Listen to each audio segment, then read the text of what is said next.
सभे मगहिया भाई बहन के भूलेटन काका के राम राम आथिन मगहिया खबर में सुनथिन देश दुनिया के खबर। आज जगह जगह मनावल जा रहल है आसिन पुनिया के अवसर पर कौमदी महोत्सव।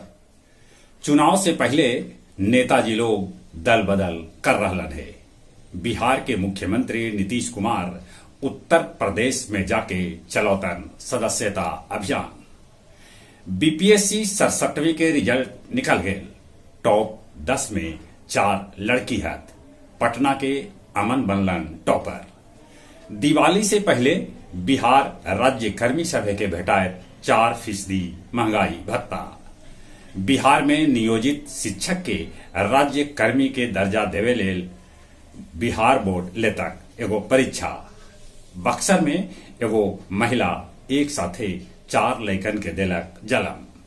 काशी विश्वनाथ मंदिर में ड्रेस कोड हो सका है लागू।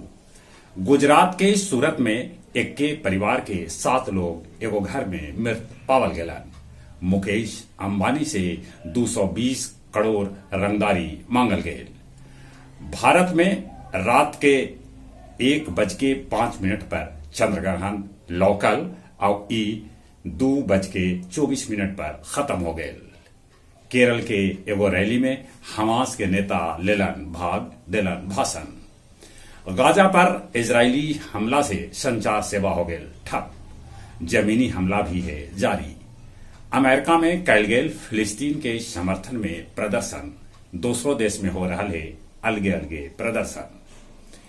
इटली के 5 जुओली शहर में हर घंटा आ रहा है भूकंप के झटका।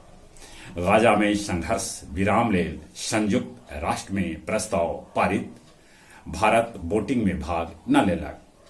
शरद पूर्णिमा पर कैल गेल फल्गु महाआरती।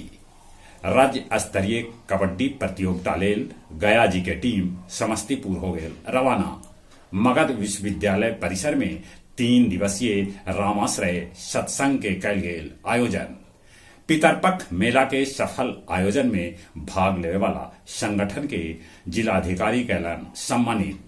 गया जिला हिंदी साहित्य सम्मेलन भवन में काव्य संध्या 479 के आयोजन कैल गेल, जेकर अध्यक्षता सभापति सुरेंद्र सिंह सुरेंद्र और संचालन अरविंद कुमार कैल का।